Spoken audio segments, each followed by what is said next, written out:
Welcome to another episode of Whitetail Rendezvous.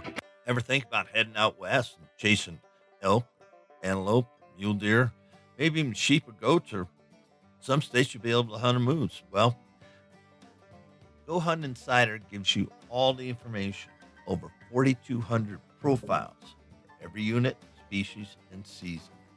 This is in-depth information, interactive tabs, season trends, unit access, camping and weather trends, and more important than that, it gives you a sense of confidence that you've got some really good hands-on information that's been developed by yours truly, as well as some other really great outdoor writers who've been on the ground and have looked at it. What am I talking about? I'm talking about our partner, Go Hunt and Go Hunt Insider.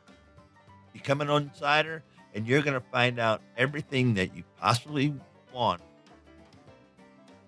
before you put in for your tag, before you make that plan to head to Arizona, and maybe you just can't draw a tag. So check out gohunt.com/insider.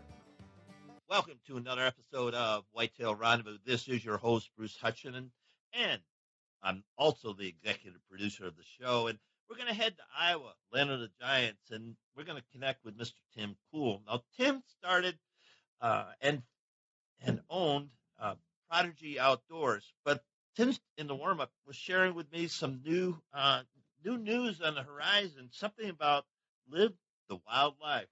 Tim Cool, welcome to the show. Hey, Bruce. Glad to be back, and I think it's been a whole year. But, yeah, I'm glad. I've seen a lot of good stuff from your podcast. And I appreciate that, Tim. So let's just share with the folks. Let's catch them up to one. What's Tim doing in Iowa other than chasing bucks? And two, what's up with the new gig? Iowa, I am a forester in the Quad Cities area. Right now I'm in Des Moines. I'm in a hotel, so it's I got a couch here, so they hooked me up with a nice hotel. And literally that's all I do.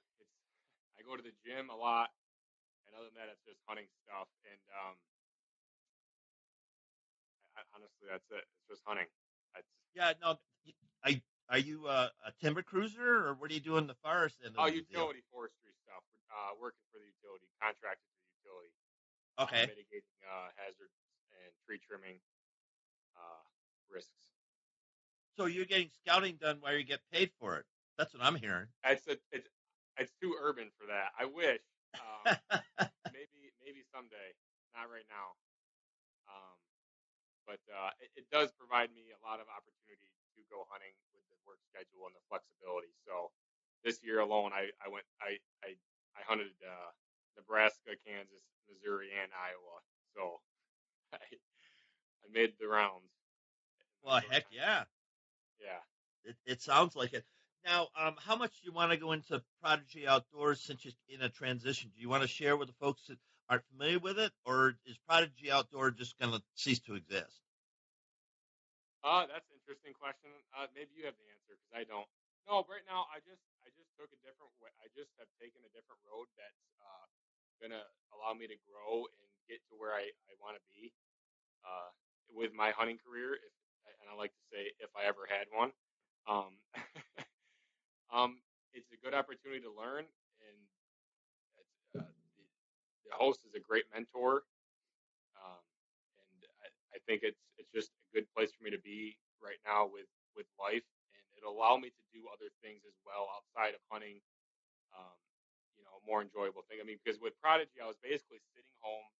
You probably know the feeling. I'm sitting home every night, not really much of a social life. I'm editing. Everything's with contacts and pictures, and then hunting on top of that, and work, and trying to live a regular lifestyle. So this is a great opportunity for me right now. And Gus has been a great mentor to me above all else. So I think I'm in the right place right now. Now, have you permanently moved to Iowa, or are you going to go back to New York? I'm a resident. I got my driver's license when I about run around the parking lot in circles around the cars. It was like I felt more proud to have the Iowa driver's license than I did to graduate college. Well, I wouldn't. I was really happy. I won a lot of money on the pool that people said I'd never graduate, but I did. So Same here. Same here. I was happy when I got my Colorado driver's license in 1985. Yeah. I wasn't even born yet. Well, what can I tell you? But I was happy to have that because growing up in Long Island, New York, it was always my dream to either live in California on the coast or in the Rockies in Colorado. So I've done both in my life. So it was fun. It's been a great ride. But having said that, let's talk about Gus and how you developed that relationship, because a lot of people know this and I know it. Guys and gals say, "Man, I'd love to be Tim Cool." Forget about Shockey and Lee and Tiffany, all those people. They're fantastic. People in the industry, but people who reach that pinnacle, like Aaron Rodgers for the Packers. I mean, only so many people are going to do that. I mean, so let's get real. But guys like you and me, I'm in the industry. As I said before, I have 200,000 downloads. I guess that's okay. But so you can struggle along and do it. But now you get this guy, Gus, and you connected with him. Let's just go back to the beginning of that relationship. And what is Gus' last name? Congemi. So let's go back to the beginning of your relationship with him and tell him how hard it was, the easy parts, to really develop a relationship to where you are today, because people need to hear that. The story is interesting. I don't really share it with too many people, but a friend of mine passed away when I was younger, and it's kind of behind the scenes. I mean, so to get to this point was, like you said, there's a lot of trials and tribulations. There's a lot of no's. There's a lot of unanswered phone calls, unreturned phone calls, unanswered emails that have occurred. There's been different meetings that I've had with people that say, for example, some of the streaming television channels and stuff like that, and you get to the point where they say, well, this is how much it costs, and then it's like, I don't have the money, and I'm not at the point where I can ask for the money to have a web TV show or something like that. I'm not the guy yet. I don't have the backing. I don't have the footage. I don't have the kills. I don't have the reputation. And so, long story, a friend of mine passed away when I was young, and a family member I met during the funeral and stuff like that, and hadn't seen him for years. I actually saw him at the ATA show 2 years ago. It was my first ATA show, and he said get a hold of me. He was there, and he lives in my hometown, and he's just said get a hold of me. So I did, and I just said, hey, I said, Mike, do you know anyone? Like, I'm willing to do anything. I'm willing to film.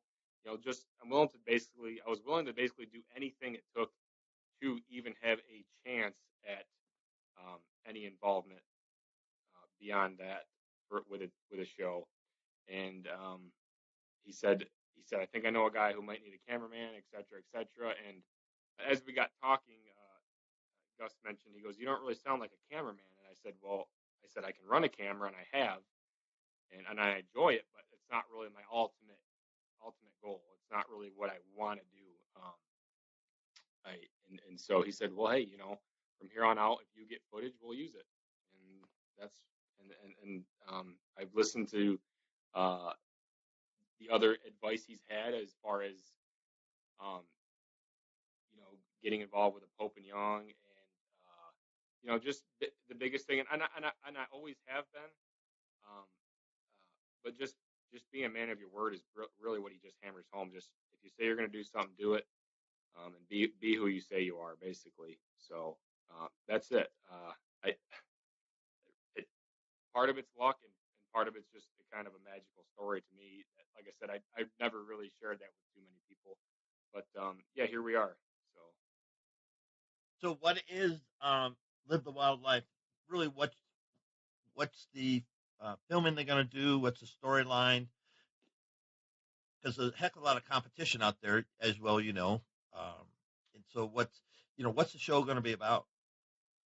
It's in its seventh season on the Pursuit channel. And it's primarily bow hunting, and it's a lot of do-it-yourself hunts. It's a lot of smaller properties. We're kind of like the black sheep, I guess. We're kind of like the get it done, the hard-working blue collar kind of guy that goes out and says, hey, I'd really like to go hunt Missouri. I'd really like to go hunt Nebraska, and you figure out where there's some public land, and you get in the truck and do it. And now, not all of it's on public land, but a lot of it is your private land that's unleased and unguided kind of stuff. That happens a lot too. I know Gus has killed a lot of Pope and Youngs. He's actually in the Fred Bear Society, and he's a very successful bow hunter. So it's primarily bow hunting, and it's a true bow hunter. Good ethics and good morals behind it. So are you filming? Is that your primary job right now? No, I'm hunting. I haven't filmed. I haven't filmed for a while. I didn't film anything this fall. Okay, so you got double set then, and you're the shooter? Yeah, primarily. Just been trying to gather my own footage and kind of build my own foundation. Basically, is what the goal is, to just get some good video and good kills under my belt, and good everything else around that. And I had this year so far. I got a buck in Iowa and a buck in Kansas so far. So now, are you hunting along with Gus then? I'm trying to tie the whole thing together. No. Okay. He's actually from the Northeast. So it's basically an individual team effort, I guess. Okay. Everyone's kind of off in their own. There's a few people. One is Lisa in Minnesota. There's some people in New Jersey and in the East Coast, and so if I understand you, so you're going out hunting various states, then somebody's filming you, and then you submit it to Gus. Yep. For inclusion in the show. Is that basically it? Yeah. I'm not the host. I'm not part of the show. I'm just a part of the show. I'm a contributor, I guess you could say. And that's perfect. It's a great opportunity, as I said, for me. I'm very thankful. Now, is any expenses? Are you getting paid for any footage, or it's just on the roll? No. I don't know many people that get paid yet. Well, somebody has to get paid. Gus has to get paid by somebody. Yeah. No. And that's fine. Go ahead. I work 40 to 50 hours a week for now. So maybe one day I'll get there. Yeah. There's money. Obviously, you and I both know there's money in the business. It's just, finding your niche and working hard at it, and to make it work to work in the end, because you and I can get all the Yeti coolers we want, basically, or steep discounts. There's plenty of that around. But when it comes time to pay your bills or pay for your truck or put gas in the tank, that makes it interesting. At least I found out. Yeah. I'm not there yet. I know I'm not there yet. I'm just going to keep my head down until I am. That's fine. Atta boy. I hope you call me when you do that. When you get there. Yeah. Hey, folks, Tim's the type of guy, you just love to go hunt with, because you just have a blast, and he's pretty smart. And talking about being pretty smart, one of the things you wanted to talk about today is buck fever, trigger panic, however you want to say it. I can remember one time, the worst that ever happened to me. We had a bull elk on a string, and my guide, he just said the arrow was just bouncing off the rest. Yeah. That's what it's all about, though. Yeah, he was laughing his ass off at me, but it was just crazy. I wish, that was back before everybody was filming, but that would have been a great thing, because everybody would have laughed. Yeah. So let's talk about it. A few years ago, I developed some wicked. It was anxiety too, so it was external to just bow hunting. I just lived with anxiety a lot, and that's neither here nor there. But it kind of carried over into my bow hunting, and I actually 3 or 4 seasons ago now I missed 2 or 3 Pope and Youngs in the same season. So like, first of all, who even gets that cracks at that many? And I missed them, and I had an index finger trigger, and I kept punching it. I was it was a mess. Long story short, I did end up killing a 4th deer, a Pope and Young. I had to hunt.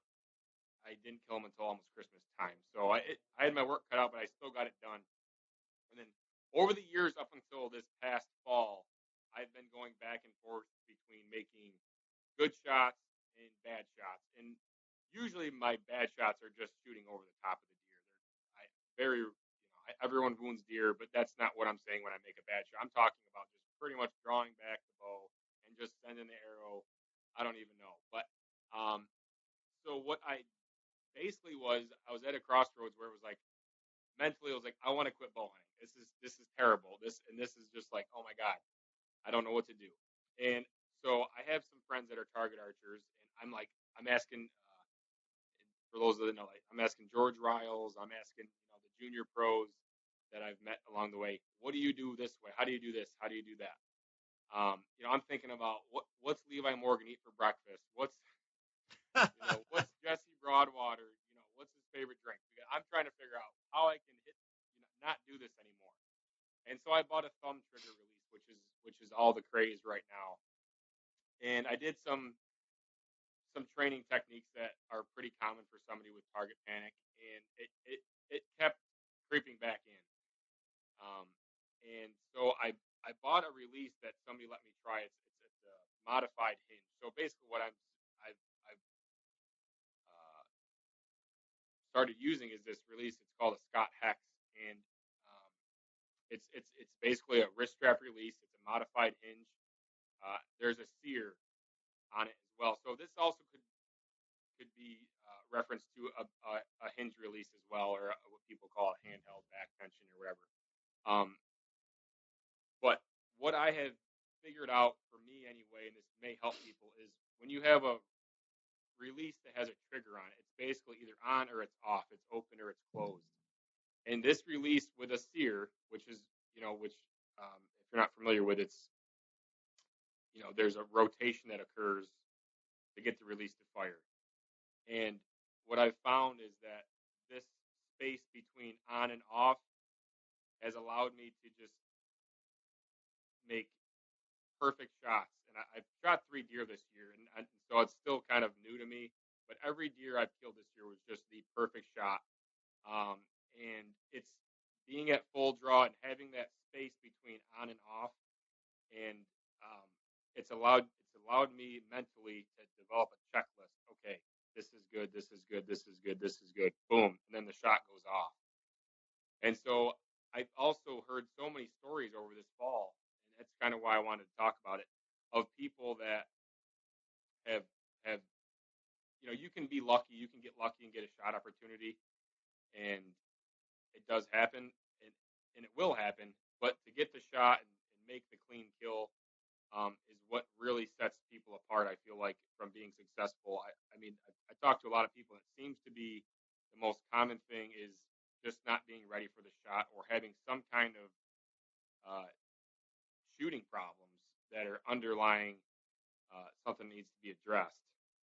So if anyone out there is having difficulties with target panic or buck fever, honestly think a hinge release or the Scott Hex style release would be something to look into.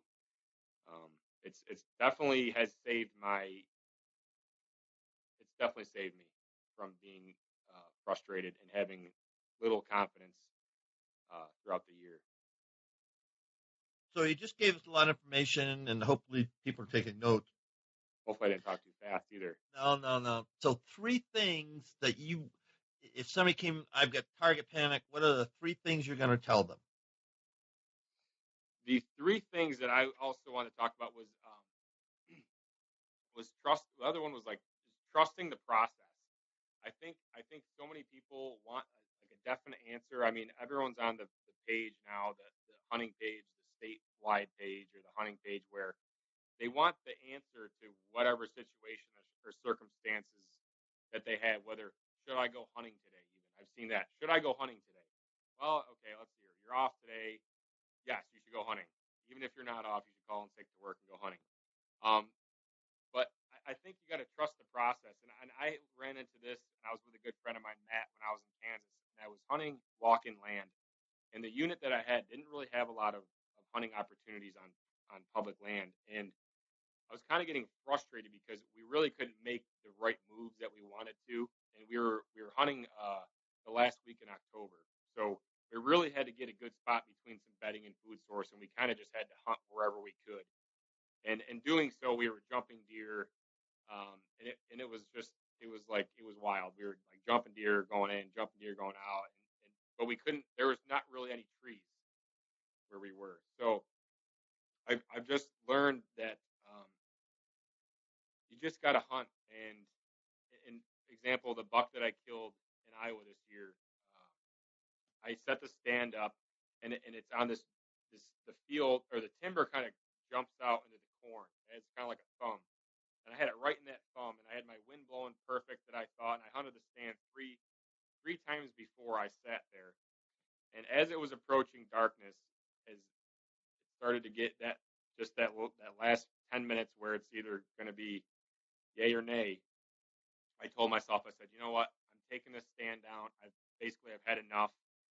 There was sign there, but I didn't know, when the deer were coming through. There's also cattle in there, so I didn't really want to. The cameras just kept getting loaded with cattle, and I'd get like 500 pictures in a week, and I'd have to thumb through them. So I was just going by physical deer sign at this place, and I knew there was a big tent in the area, and I went in that last night, and as it's getting dark out, I'm just like, you know what? I'm gonna pull this stand. I'm gonna go move it somewhere. I didn't really know where, and about that time, I look, and I've got 2 does heading my way, and he's in tow behind her. And I actually had a decoy out because my strategy was to hunt inside the timber about 30 yards with a decoy, and maybe try to pull something that's cruising in and out of the standing corn into my area.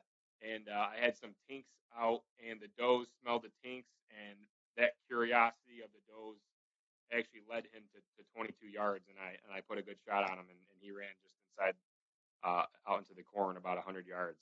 So it was one of those things where I doubted myself. I doubted, the woodsmanship that goes into hunting, and the stand placement that goes into hunting, and specifically bow hunting. And I started to doubt myself because I didn't see deer. But you have to trust the process. You have to, if everything is checked off, if you do everything right, and you follow all the rules, and you put your stands up, put your time in, have your clothes washed, and follow the weather and play the wind, you're going to get a shot. And that was a testament to that. When I hear, persistency counts, and you were doubting yourself because you're probably saying, as soon as it gets dark, I'm yanking this sucker and we're out of here. Yeah. But then 5 minutes before you pulled your stand, here he comes. And, well, this is the 4th time you've sat that stand? Yeah. And typically, didn't see a single deer. The whole time? All previous 3 sets? No. Yeah.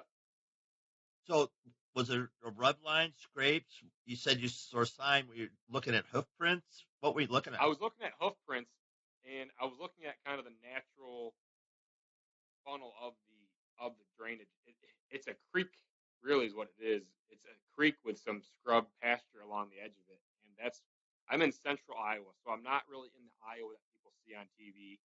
And I'm not in the northern part where there's the big bluffs. I'm right in the center, right around the Interstate 80. So it's open prairie almost. It's like there's these little tree lines and these little creek lines, and that's what I was hunting. So it's kind of a spot where I knew deer had to travel through. But with the corn forest is what they call it out here. They call it the corn forest. I didn't know if or when I would catch up to that deer, because I did have him on camera in September, but one time I got him in September, And I knew he was in the area because I was scouting along the edge of the corn. I could see his tracks. I mean, they were like prehistoric, looked like an elk had been there. They were huge. And so I knew he was in the area, but I knew I also couldn't hunt the edge of the corn because it butted right up to the edge of the pasture. There was nowhere for me to shoot. So I just kind of had to wait him out, I guess. And the does kind of got curious with the scent, and that led him to 22 yards. Now, let's talk about your equipment. What kind of bow are you shooting? Tree stand? Yeah. Carbon gear? Right now I'm using an Obsession Huracan, which is their Obsession's long draw bow. I'm a 31-inch draw. And I actually went up to 70 pounds this year, which I felt like obviously I'm in good shape. That I felt like I could pull that, and I do pull that just fine. And it seems like it's helped. It's allowed me to shoot a heavier arrow and still maintain the same speed as if I shot a lighter arrow at a lighter poundage. So it's just my own comfort that I've been shooting 70 pounds right now. I'm shooting a Carbon Express Maxima Hunter 450s with. I tried the new Slick Trick Raptor Trick expandable this year, which is an all steel head, and that worked wonders on all three deer. Pretty short blood trails. The buck went the farthest, but I think, although I mean you're talking, I never weighed the deer, but when I got the meat back from the butcher, it was 100 pounds of ground beef alone that I got back. Whoa, that's a big deer. Yeah, it was 84 pounds of meat and then 15 pounds of fat, and it was 100 pounds that I got back. It was a huge buck, so he went 100 yards. The other ones went maybe 50 or 60 yards. And I'm shooting the Scott Hex with a CBE single pin, and I've been really digging the First Light camo. I'm not with them in any way, First Light, but I can tell you that from experience, when a big mature doe looks up at me, it's just they just see right through me. It's the craziest thing. The Fusion camo. I mean, aside from them already making a great product and having great ethics, business ethics, and what they stand for, and like I said, their products, and it's the camouflage pattern itself has definitely saved me a few times. So that's my gear. Really, I've been playing around with this Hawk tree stand. It's got a receiver, so I've got 3 brackets that I can, especially for the camera guy. Sometimes they get the nicer stand than I do, but I put the bracket up and I can just slide that right into the receiver. It's called the Explorer, and that's been a lifesaver too for traveling and whatnot. When I can just put my sticks up and put that receiver up, and I can bounce around and have a comfortable tree stand wherever I go. Since we're on gear, let's take a minute and have our gear talk. This is new for 2018. But what was the last piece of gear that you bought? The last piece of gear I bought was probably the broadheads. I think those were. I wanted to try them because, like, I like the 2-inch cut, but I'm pretty much a fixed blade guy. But I bought those, and it wasn't until September I didn't buy them till. So that definitely would have been the last piece that I bought. And I bought the Slick Trick Raptor Tricks, and I just kind of wanted to explore the expandable world, and I've been pretty impressed with them thus far. I think the second thing I bought would be gas and food and lodging. That doesn't count. That doesn't count. I'm kind of a simple guy. I'm not really like a gear. I'm not really like. I did buy a Hawk extendable bow hanger, and that thing's just like, if I forget that or if I leave it up in a tree, like I just feel like I don't even want to hunt anymore because it like pivots and it hangs my grunt call and all that stuff, and I like that a lot too. But I'm not really a gear guy. I'm a really simple guy. I'm a really simple hunter. So let's go back to the broadheads. There's a gazillion broadheads on the market, and I'm kind of simple. I get locked in, and for a long time I used Rocky Mountain Supreme by Barry Archery. That's what I hunted elk with, and then I went to G5s, Montex, and then They're a classic. and then I had Tom Alderman on with Dirt Nap, his Oh yeah, DRTs. those Yeah, are nice. Those are yeah, great. fixed blade, and I'm a fixed blade guy. Please, Yeah, if you're listening to this and you're mechanical, I'm sorry. I'll probably never use yours because just the way it is. yeah. If you pin me down, why? I've seen some failures in the field. I've seen some, pass throughs. I've You seen re- I've seen them you. destructed. Go ahead. Oh yeah. I said you really have to have your setup. I mean, you have to figure out your numbers and your momentum and your kinetic energy in order to shoot those, especially a 2-inch mechanical. I mean, like my dad, he wanted to shoot mechanicals, and I said get the 1.5-inch version or stick with what you got for the fixed blade because you really have to know your numbers, and that's why a lot of people are running into problems with shooting the big expandables and a light arrow, and they may have a short poundage or they may have a lightweight arrow, and or they may have a short draw length, and that's you really have to know your numbers and don't fool yourself. It's you want to get the pass through and you want to get a good clean kill. So Yeah, I agree. And um, FCC requires me to say something. Tom Alderman did give me a pack of DRTs. So um, there you go. Whoever's listening, I have to say that now because I'm getting uh, wide listenership. So it was okay. recommended that if somebody gives you something, just do what I did. Just say, hey, Oh, you gave me your time on the podcast, so I should shout that there you out. go. There you go. There you go. Getting back into it, you and I in the warm up were talking about deer and the Yeah, joy of the hunt, as I say, or making hunting fun. And we talked about the buck off my shoulder that I took in yeah. Iowa, and it's the prettiest deer I ever shot. 100%. There's no deduct there. Yeah, okay, there might be a half-inch deduct, but other than Well, that, who well, cares? speaking about yeah, who cares? I mean, I don't. I think that like I feel like when people ask me what my deer score is, I feel like it's or if I hear them ask because I really never ask. I mean, it's got to be a big deer for me to ask because I I generally don't care, and I didn't score my deer. I only did because people kept asking me, and I was like, okay, I'll score it. So I scored, and I was like, wow, that was wow. And I already plan on entering it in the Pope and Young, which to me like the score doesn't matter, but being in the Pope and Young matters because of what they stand for. I mean, they're like the conscience of bow hunting. They are like the last. They're the ethics and the fair chase of bow hunting. And I think a lot of guys talk about score, but the score and that really is Pope Young and Boone and Crockett. A lot of guys are using their scoring systems to score their deer, but they're not entering or interested in entering in the Pope and Young. But the Pope and Young is just that's that's the conscience. That's like the voice inside your head that you did everything right, you did everything legal, and that's what I really wanted to get the bucks that I have officially scored.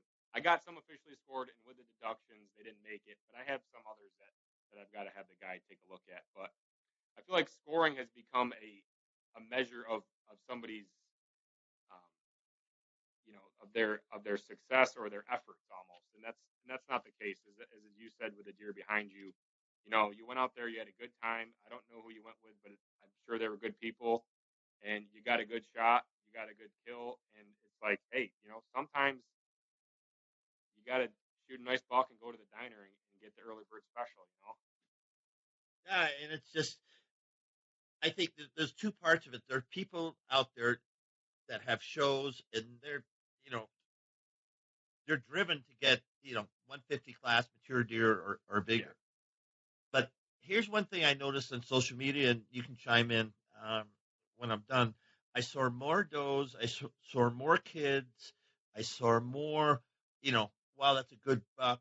You know, sure. and yeah, there's big bucks or Iowa Trophy. Bucks. Brandon Doms and his crew. I mean, great guys, but they put up everything. Mm-hmm. It could be Yeah. my first buck in 10 years, and it's a 6-pointer, but it doesn't matter. Yeah. See, that's the thing that I get worked up about. As you stated, some people, if it isn't 150 plus with all symmetrical or drop tines or a cactus buck, if it isn't something unique, then it's like, Yeah. oh, it's like, no, not oh. And Brenda Valentine told me a long time ago, she was one of my first 10 guests on the show. She said, Bruce, always remember this. Always remember this. I don't care how much you pay for the hunt or don't pay for the hunt. It's your hunt, and whatever you shoot, that's your deer. And nobody has the right to say anything else but. No, I totally agree. I think people need. I think the people have to put into perspective that that that there's people that have the resources, whatever that may be, to have those deer readily available, and it's still hunting. It's very difficult, but I think like you or I don't have. I don't know. Maybe you do. I've never had a 10-acre food plot. Now I've had a 1-acre food plot. Now you're I don't own any farmland. I don't own any land. no. So I think that's my biggest thing is to try to put things into perspective. I mean, if you're hunting urban, an urban spot, or you're hunting a small parcel or state land, you have to really put things into perspective. And that's one thing that I've tried to do and had realistic expectations because of it. And mostly because I'm knowledgeable on food plots and habitat management, and no food plot that I could ever plant, no variety that I could ever plant would be big enough to have the drawing power of some of the food plots that you see other people shooting mature bucks out of. Now, would I hunt there? Absolutely. If I had it, I'd definitely do it. I'm not disregarding that or anything like that, but it's just putting your life, putting your opportunities into perspective. And like, for example, the deer you shot behind you, the deer I shot in Kansas, I definitely didn't shoot a buck Kansas was known for. It may have had a white rack, but it was not a buck Kansas was known for. It was probably a 2.5-year-old deer, but I felt like a kid again. Like I said, I told you before, I let my hair down. He came in. It was the biggest buck I saw the whole trip. He came in. It was the last 15 minutes. I drew back. It was 9 o'clock in the morning. I love shooting mid morning like that. The nice sun on him and everything. And he was 22 yards away, and I couldn't complain. I really couldn't complain. It was my second trip out there, and so I'm happy. I've got meat in the freezer, and I hunted Kansas because one thing I've also learned is not everyone will ever, even though I hunted public land and this and that, there's people that will never be able to get the opportunities that I've had out there. That the one to even just to go to public land, there's people that will never get that. So I don't take it for granted. Whether it's big or small. Yeah, so folks, just to wrap this segment up,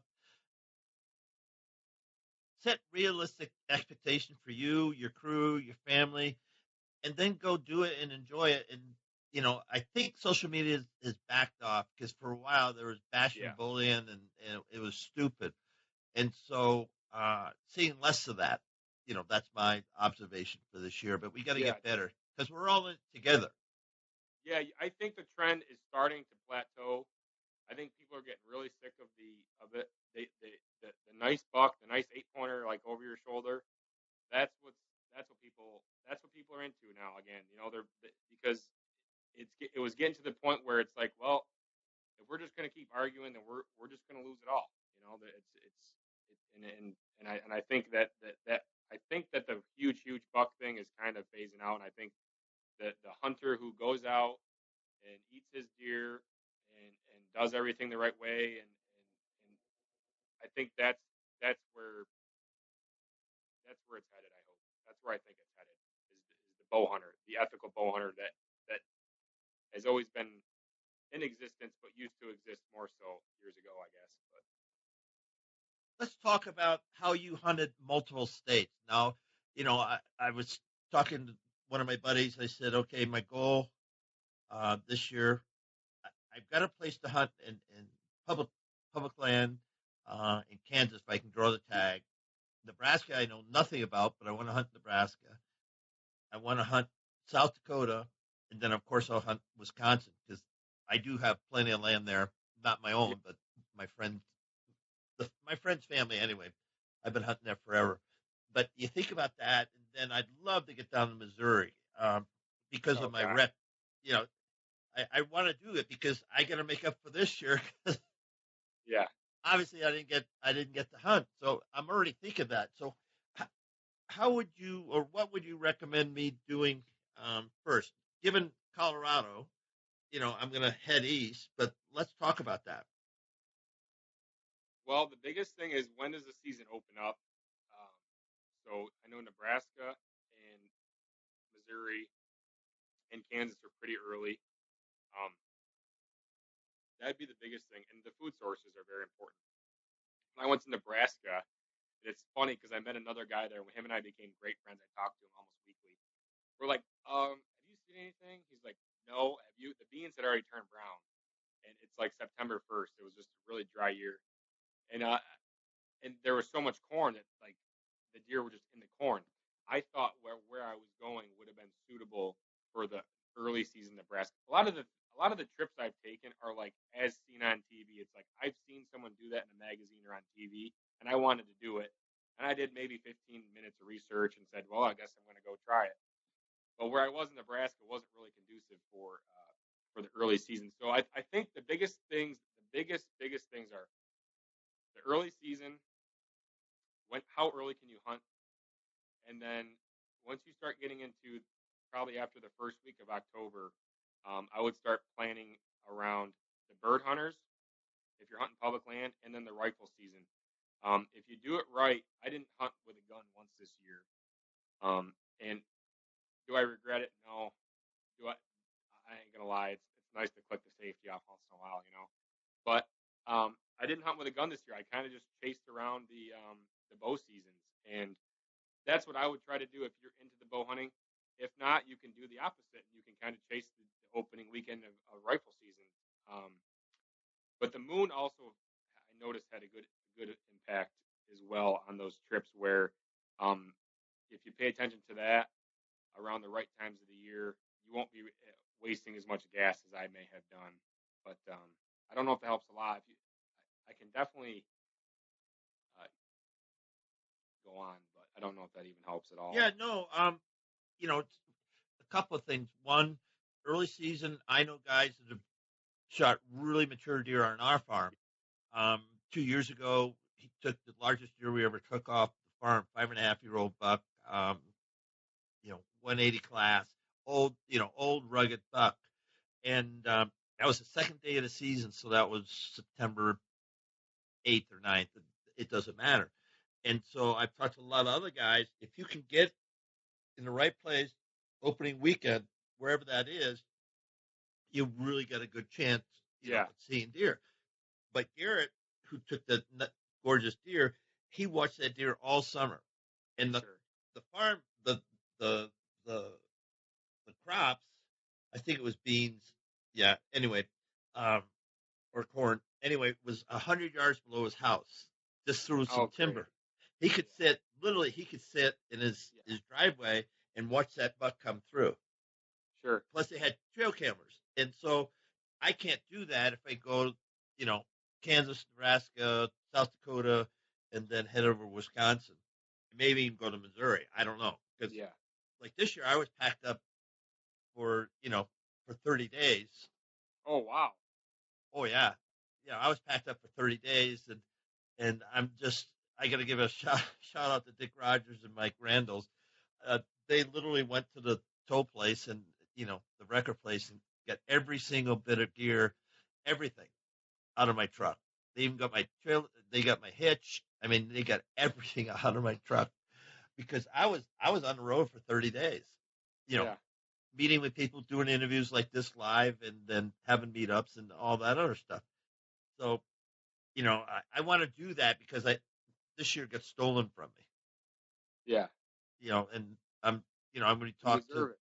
Well, yeah, but I'm going to talk to people, in all those states, yourself included, and say, okay, how can we do this? And I'm only going to hunt 3 or 4 days in each state. Exactly. Yeah, that's all I'm going to hunt.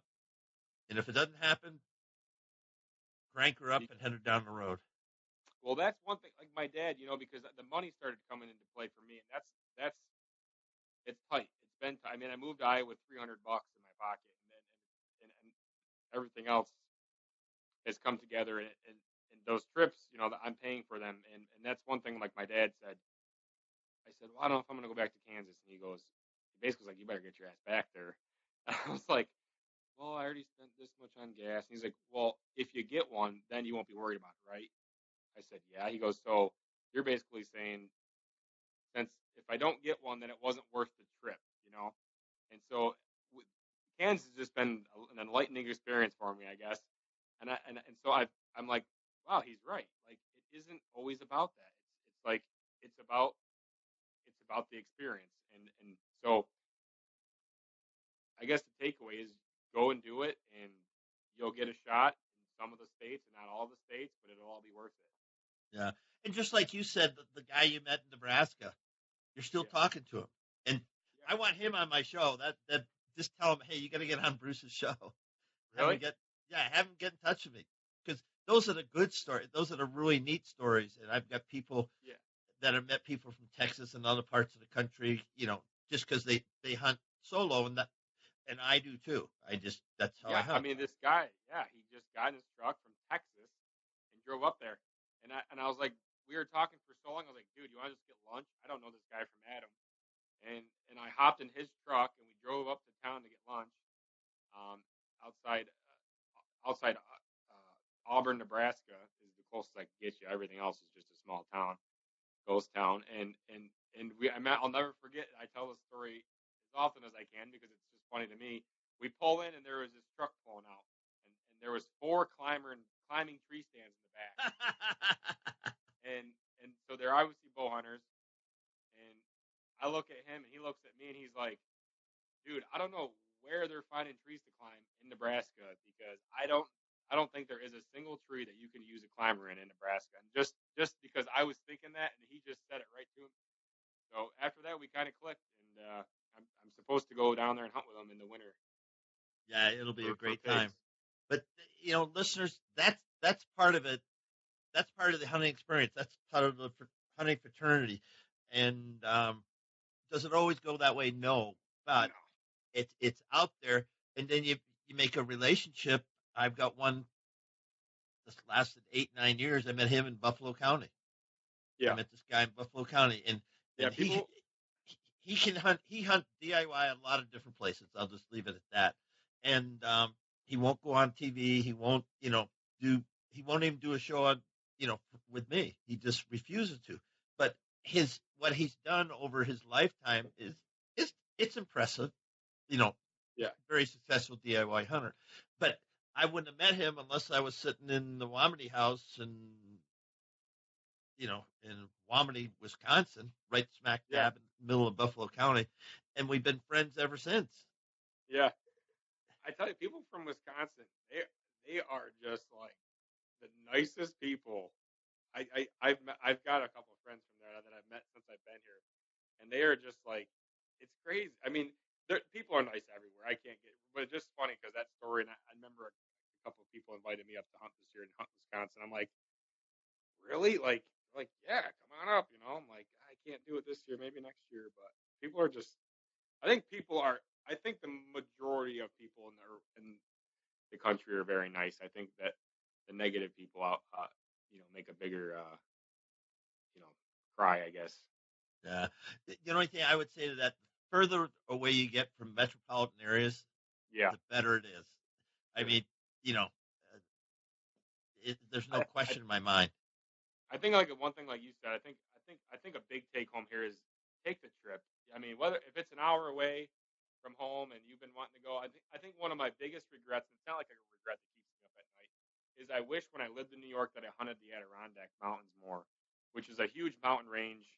There's not that many deer there, but the tradition behind it is something that I kind of missed out on, and it was only 2 hours from home. So I think my big take home is take the trip, whether it's in state, out of state, do it yourself. I like the public land. I like the public land. I like to knock on the door. Hey, guess what? I'm in town for 4 days. You care if I hunt your farm for 4 days? And they look at me like, this kid's an idiot. he's not going to shoot anything. Yeah, go ahead. That's kind of what happened in Nebraska. We had a bunch of public spots, and this farmer was outside, and I pulled over, and he's looking at me like, "You're gonna bow hunt the deer?" I said, "Yeah." He's like, "Good luck." He said, "Good luck." It wasn't even, that people will see the good in you, and they will um they'll let you hunt if you put the effort forth and just take the trip. That's all I can say.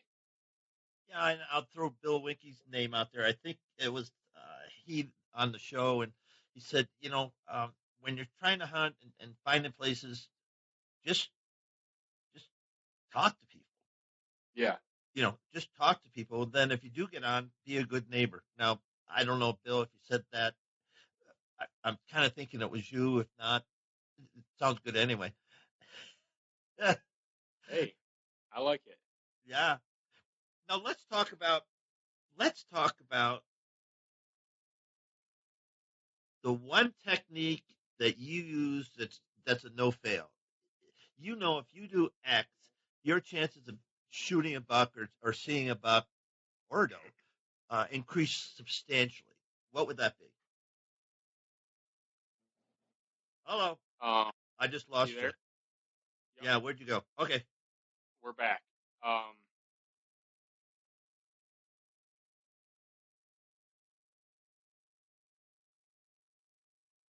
That's like, yeah. The one thing I would say is I think I just keep it moving. I think I think you just got to keep it moving. Sometimes you got to call um the tech. I don't know if it's a technique. Man, it's a tough one, Bruce. Uh, I keep it moving. I'll call a spade a spade. I'll say, what, I don't think I can kill this buck, and then I'll go. It might be on private land, and then I'll just go. I'll go throw something against the wall on public. And this year before I killed mine, I did that, and I wasn't getting any pictures on private, and I threw a camera up on some public land, a big CRP field, and I think here's my technique. I got it. My technique, because this is just basically what it was.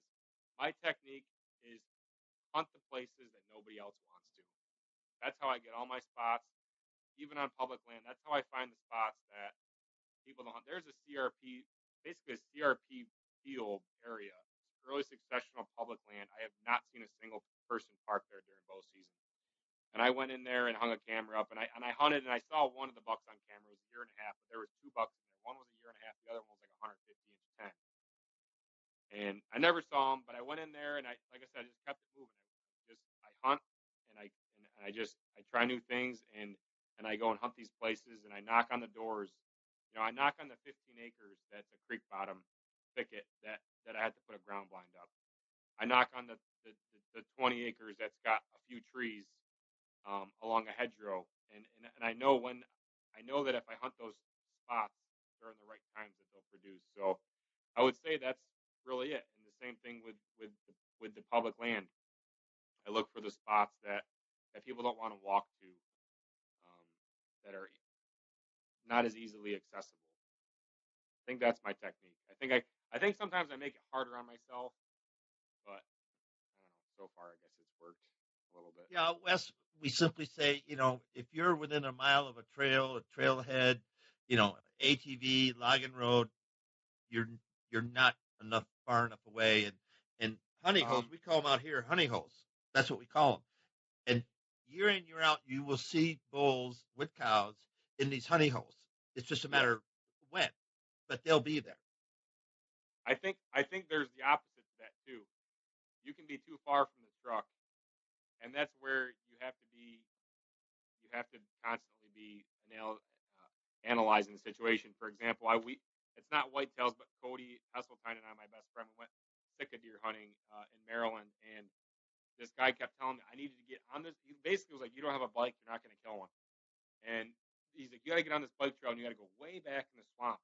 And as he's telling me this, a stag bugled in the marsh, and it's in Maryland, the Eastern Shore. We were on Blackwater Refuge, and I said, "Well, what about that stag?" He's like 80 yards away, right by the road.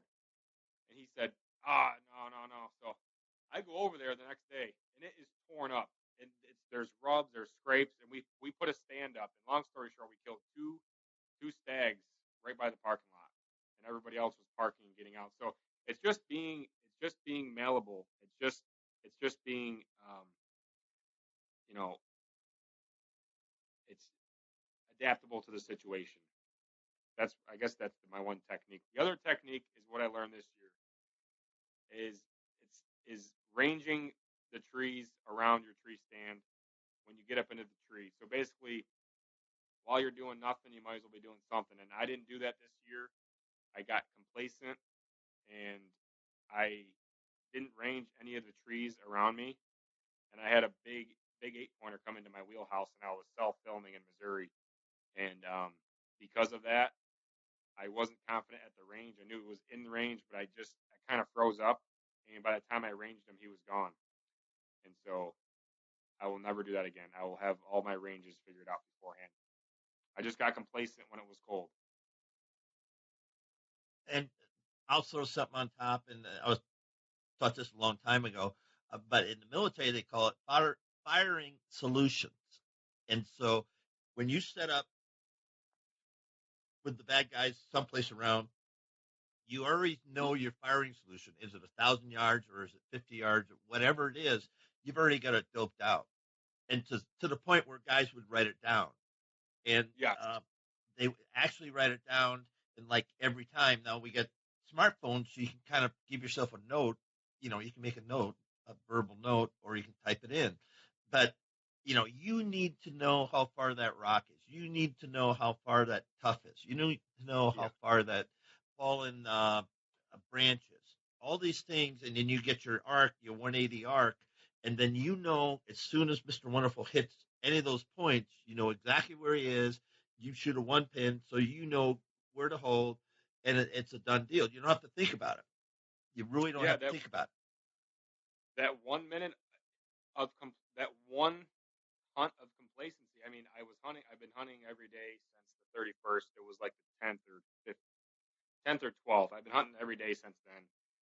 I took all my vacation and everything. And that one day, I remember it was super cold, and I just remember getting up in the stand, hung my bow up, knocked an arrow, and I just sat there. And it was like, this is cold. I'm like really tired, but I knew, it was the peak of the rut, and I didn't range. And that buck was pushing 140, and that would have been, an unbelievable year for me if I got two big bucks like that. The other one was over 160s, pushing 165, the one I shot in Iowa. And so that's something that I never do, quote unquote, is I never get complacent. And the one time I did, that's what happened. And I think that happens a lot. I think a lot of the stories I heard this year where I was more aware of really listening to what people were saying and why they weren't getting shots or why they weren't making the shots. And that was one of them. Just not being prepared and being complacent. You have to develop a system, whether it's, all the way down to, like I said, my bow hanger. I want that Hawk extendable bow hanger with my bow on it because I can position it where I need to. There's certain things that have to be done the right way, and they have to be done the same way every time. You just have to develop it yourself. Hey, folks, we're going to wrap up the show now, and this has been fun, Tim. Any last words of wisdom for all us out here? Take the trip. That's it. Tim, cool. Thank you. Bruce. Thank you so much. And I'm looking for Live the Wild Life. Now that is up on the Pursuit channel, so you can go watch it this week. Yeah. And check that out. But look for Tim. Tim's going to be doing some neat things, and I can't wait till he and I have the opportunity to hunt together. If they'll hunt with a guy using an Excalibur crossbow. But oh yeah, dude.